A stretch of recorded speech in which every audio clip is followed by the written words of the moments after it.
1,000원짜리입니까?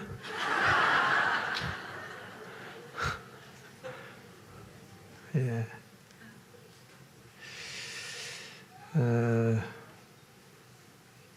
하나님은 우리가요, 하나님 앞에서 어린아이처럼 사는 걸 진짜 기뻐하시거든요. 우리가 사람들 사이에는 나이가 들면 어른이 되잖아요. 그렇지만 하나님 앞에서 우리는 어떤 존재입니까? 피조물이잖아. 그분 앞에서 무게 잡는 것은 대단히 이상하죠. 예. 그러니까 하나님 앞에 순전한 어린아이 같은 모습을 하나님은 참 기뻐하세요. 예. 순전한 모습을 가지시기 바랍니다. 예. 제가 1,000원짜리 안경 끼고 하는 것도 되게 순전한 거죠. 예. 자, 오늘 낮 시간 말씀은 하여튼 전체 그림으로 어떤 내용인가를 여러분이 좀 그려보시면 좋을 것 같은데요. 일단 하나님은 태초부터 인간들이 하나님을 배반하고 떠나갔을 때부터 하나님의 마음에는 천하 만민을 구원하려는 계획이 있었다는 거예요. 그게 하나님 마음이에요. 계속 천하 만민이라는 얘기를 하시죠. 원래 하나님의 계획은 천하 만민을 구원하시기 위해서 아브라함을 택하시고 이스라엘을 선택하셨어요. 그래서 하나님은 이스라엘이 그 제사장 역할을 잘 감당해서 그들을 통해서 천하 만민들에게 하나님이 전해지는 것을 기대하셨습니다. 그러나 하나님이 선택받은 이스라엘이 우리만 하나님이 선택한 민족이다라는 선민의식에 빠져서 이방인을 오히려 배척했습니다. 그 복음을 전해줘야 되는 대상인 이방인을 배척을 했단 말이에요. 그러다 보니까 세상이 어떻게 변하느냐면 하나님을 섬기는 이스라엘과 하나님을 섬기지 않는 이방인으로 이렇게 딱 구분이 딱 되기 시작했어요. 예. 그리고 하나님은 오직 유대인만의 하나님으로 인식이 되었다는 겁니다. 그런 상황에서도 하나님의 관심은 뭐예요? 천하 만민이에요. 하나님은 유대인만 구원하기를 원하시지 않으시고 그런 계획은 한 번도 가져보신 적이 없습니다. 그러니까 유대인들은 하나님을 자기 자신들이 독점을 하고 이방인들은 뭐 개다, 짐승이다 이렇게 취급을 했습니다. 상황은 유대인과 이방인으로 완전히 구분이 되어 있는데 이런 세상의 형편에도 불구하고 천하 만민을 구원하시려고 하는 하나님의 계획이 과연 실행이 될 수 있을까? 어떤 방식으로 실행할 수 있을까? 그래 사실은 이방인인 우리의 구원은 그 속에 하나님의 놀라운 지혜가 담겨져 있다는 거예요. 예. 불가능해 보이는 상황에서 하나님은 이방인을 구원하셨어요. 그래서 에베소서 3장 6절을 보면 하나님의 영원전에 가지셨던 비밀스러운 계획이 뭡니까? 유대인과 이방인이 예수님 안에서 함께 상속자가 되는 거예요. 그 다음에 한 몸이 되는 거예요.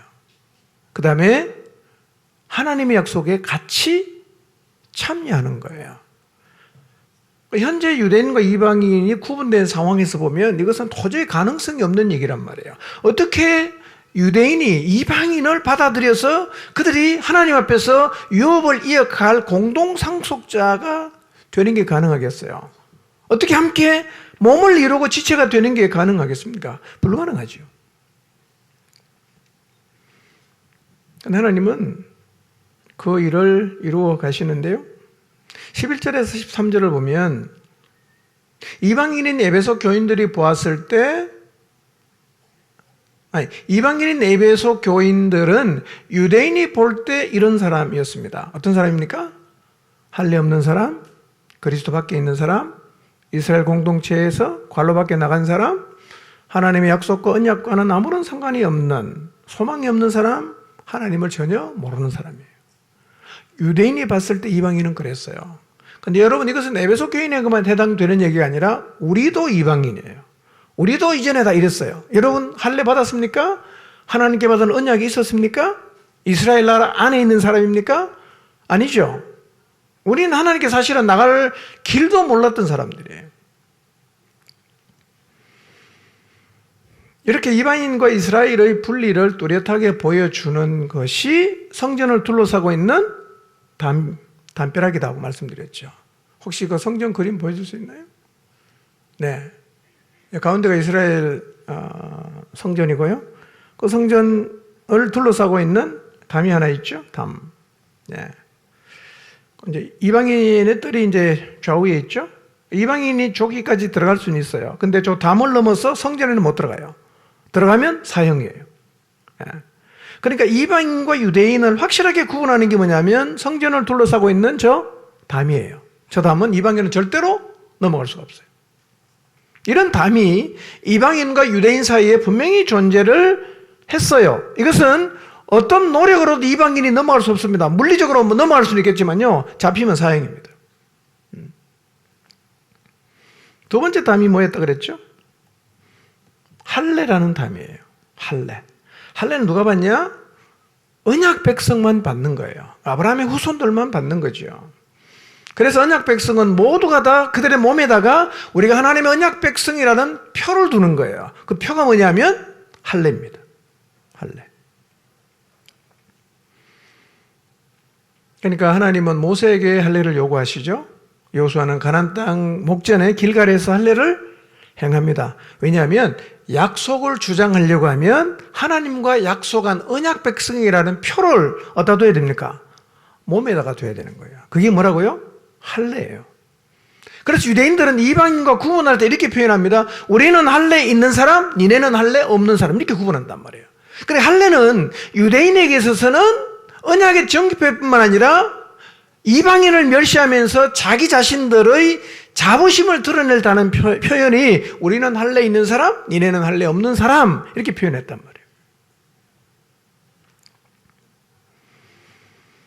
자, 13절을 보세요. 자, 이렇게 뚜렷하게 구분되는 담을 갖고 있었던 하나님에게서 멀리 있던 이방인이 가까워졌어요. 그리스도 예수 안에서 가까워졌습니다. 그리스도의 피로 가까워졌어요. 자, 그러면 그리스도가 오셔서 무슨 일을 하셨길래 이 이방인과 유대인이 극복할 수 없는 담이 무너져서 허물어져서 유대인과 이방인이 하나가 되는 게 가능했을까요? 도저히 하나가 안 되거든요. 14절에서 16절을 보면 중간에 막힌 담이 있었어요.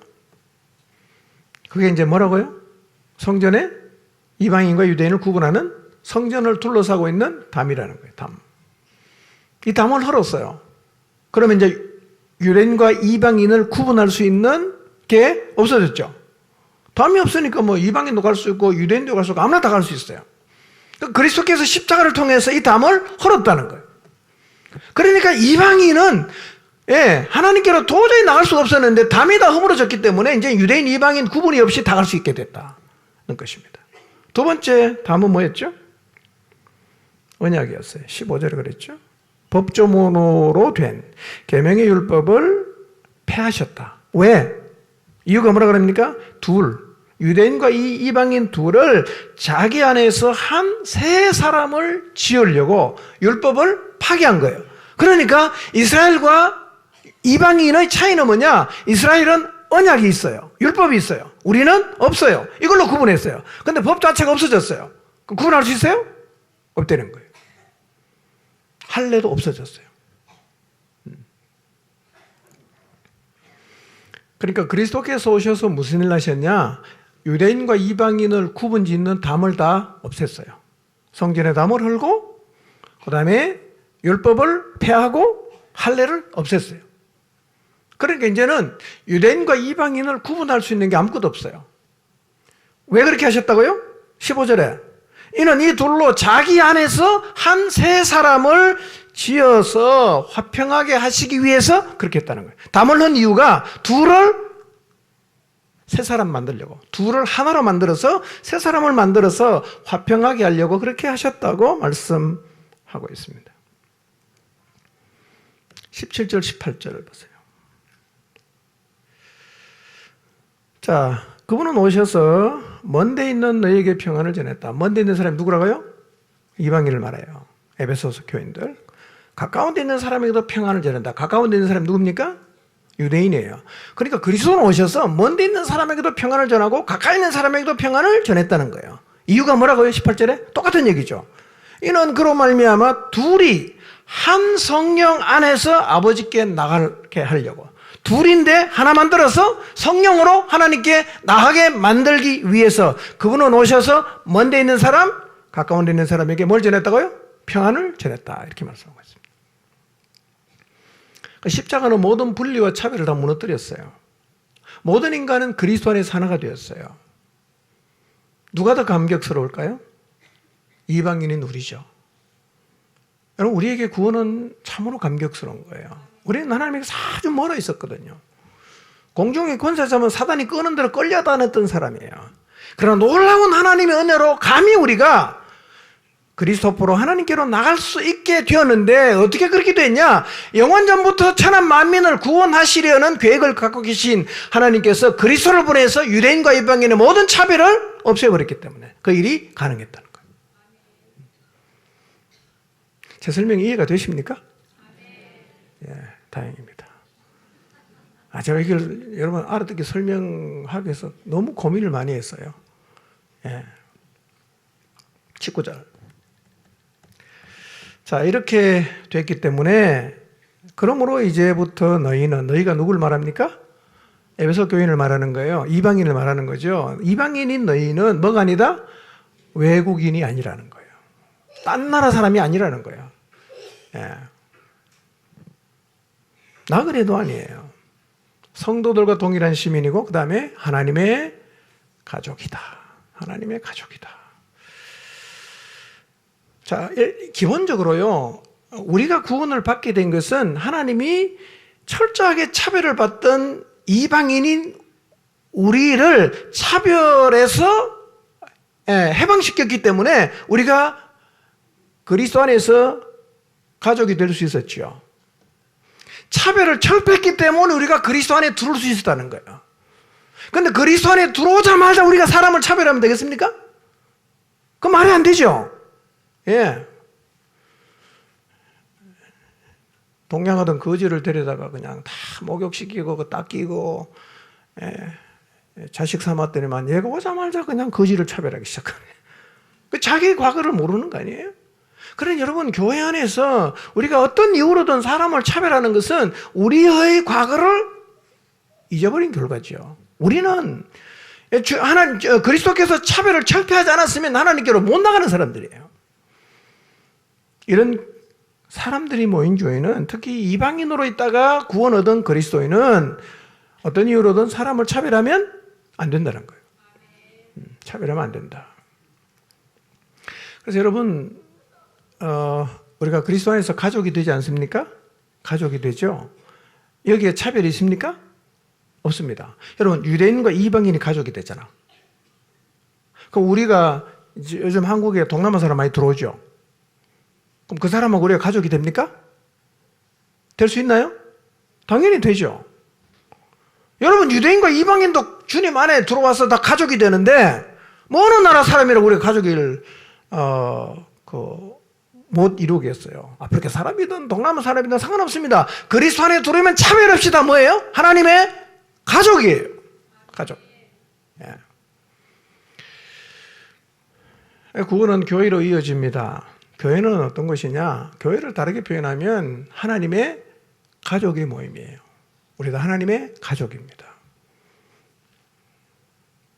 가족처럼 보입니까?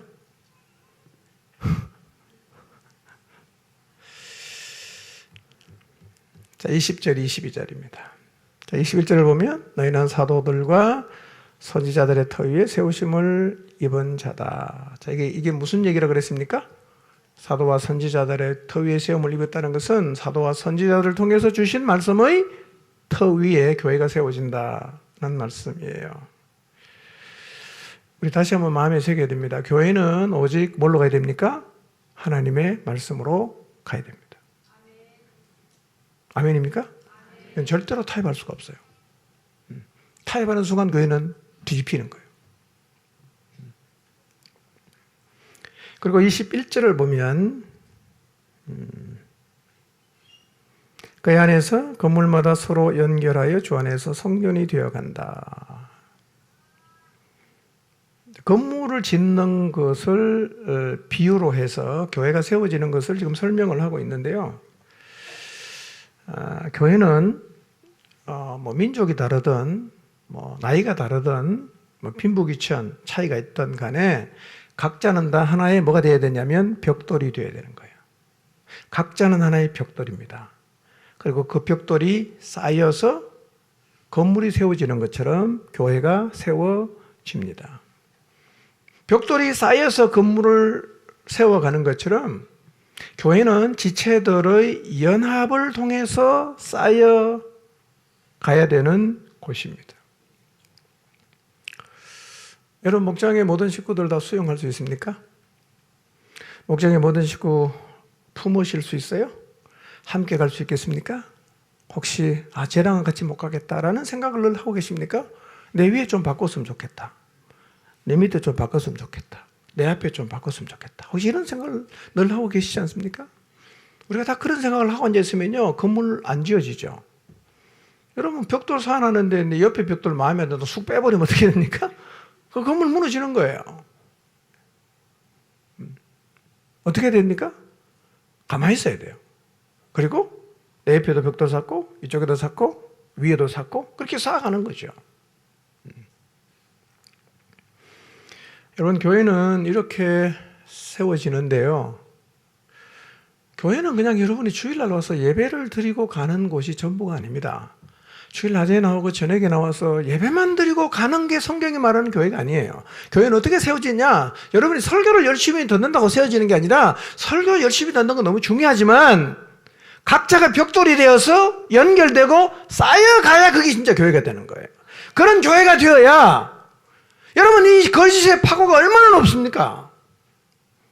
제가 느낄 때는요, 이 세상에 하루가 다르게 세집니다.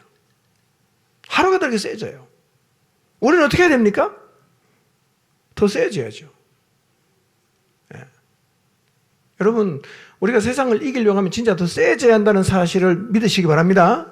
우리 더 세져야 됩니다, 여러분. 허리멍텅하게 가면요, 제가 볼 때는 이제 교회가 밀립니다.